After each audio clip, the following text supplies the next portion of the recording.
And so on February 1st, did Dan pick you up?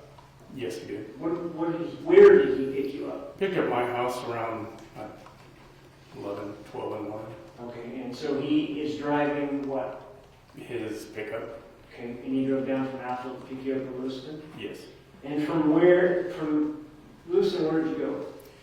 We went down to Lucille, to where his dad lives. So Lucille is south of Grangeville, south of Whitebird, down along the what river? Salmon River. Salmon River, okay. And that's a couple hour ride from Lewiston or Yeah, so? hour and a half, 2 hours. Okay. What did you and he talk about on the way down? Basically, what was going on. He asked me if Kendy had a boyfriend. We stopped and looked at some property he was wanting to buy when the divorce got done. Where was this property? Slate Creek. Okay. That's on the way down to Lucille? Yeah. It's off 95? Yeah, about a few miles from Whitebird. Okay. Did he ask a lot of questions about Kendy? Yeah, mostly about if she had a boyfriend. Okay. And did it seem to you that he was suspicious of her having a boyfriend? Yes, he was very suspicious. Did the talk, was he persistent in asking you whether or not she had a boyfriend? Yes. And did you give him more information the more persistent he got? I don't believe so because I didn't know about the boyfriend. I had a suspicion. I asked, and I was told no, they were just friends. And so I left it at that, you know. Who was your suspicion? Daniel Prada. How did you come by that suspicion? My parents do concessions at auctions, and I was there, and they were spending a lot of time talking and stuff, and I was just kind of a thought. Okay.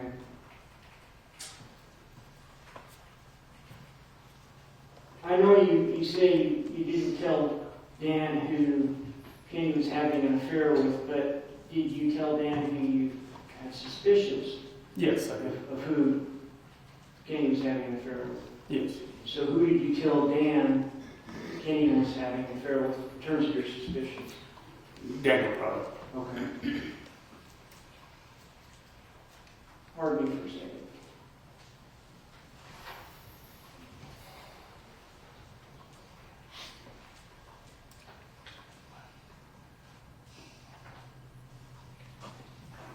Did you end up showing him something, or did he end up showing you something? He showed me a printout of the house that Kendy was looking at in Kamei, and it had Daniel's picture there because it was his site, his sale. So did Dan have this real estate posting with Dan Prado's face on it with him Yes. when he rode down with you? Yes. Where did he bring it from? A pocket from his truck? I mean, how did it suddenly materialize? He had one of those yellow legal note thing pads. Like this one right Yes. here? It was tucked in there? Yeah. And where was this pad in the truck? On the console or right there in the seat. May I approach the clerk? You may.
I'm sure it's been admitted already, it's 35C.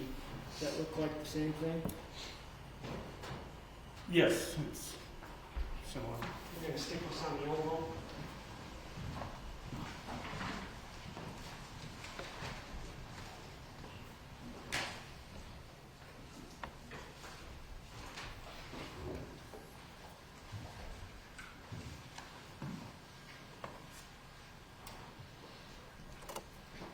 Alright, so, Mr. Wilkins, I know you can't see that thing, but I showed it to you. If you need to, feel free to leave your seat and move around. But in the upper left-hand corner of 35C, is that a photograph of Dan Prado? Yes. And then lower down is a photograph of the house. Is that the house Kendy actually bought? Yes, it is. Okay. And is this something that Dan showed you on the way down to Lucille? Yes. Was it a single piece of paper like this that you took out of a legal pad like that? Yes, just inside there. And so when he showed you that with Dan Prado's name, did he say, is this the guy? Yeah. And what did you say to him? Yeah, it was Daniel. After you told Dan Howard that Kendy's boyfriend was Dan Prado, did Dan's behavior change? It changed, but I never said it was her boyfriend. One more time? I never said it was her boyfriend. You just said you had suspicions. Yes. Boyfriend, right? Yeah.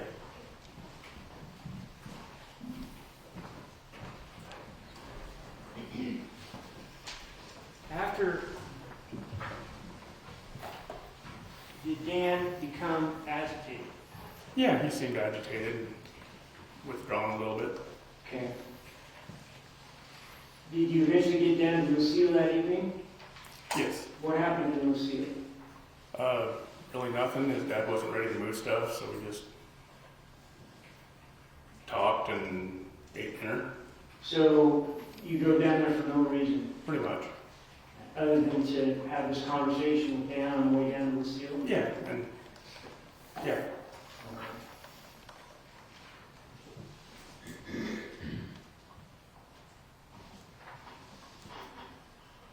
That evening, where did you sleep?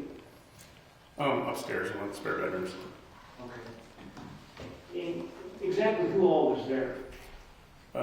Dan, his dad, myself, and another man that I don't remember his name. Okay. Do you know whether or not Dan slept that night? Didn't sound like very much. You could hear him in his room moving around, and That's constitutional condition. you could hear noises from his room. Where was his room in relationship to your room? Just kitty corner from mine. Did he have wood floors? I don't recall. Okay. Did you hear him walking around at all or not? Yes, I did. What period of the night did you hear him walking around? Most of the night. Before the group of you went to sleep, was there a conversation about Dan and Dan getting a divorce? The next morning, me and his dad had brought it up after he was getting ready to leave. Okay. Where did it happen that you brought this up? At the dinner table. Okay. We were having coffee. And did Dan participate in the conversation? Yes. Can you tell us what he said? He didn't really say much. We just told him, sounded like it was time to move on. That she wanted a divorce. And he really didn't have much to say. Okay. How was Dan acting that morning? Agitated, anxious to get home. So this is the morning of February 2nd, 2021? Yes. About what time do you think you left Lucille with Dan? We left, I think it was pretty early, like 7 or 8. We went and had breakfast in Riggins. Okay. Was it just you and Dan that had breakfast, or? No, all 4 of us. Okay. And from there, did you leave? And then we had to come back and get Dan's pickup and left from Lucille. About what time? Probably 10. Okay. Had Dan told you he wanted to leave earlier than that? Yeah, as soon as we woke up, he was ready to leave. What time was that? I think I went downstairs around 5:30. In the morning? Yes. How did he express his desire to leave that early in the morning? We didn't have nothing to do, so he was just ready to go. So you didn't do any work down there at all? Not that I recall, because his dad wasn't ready to move stuff around.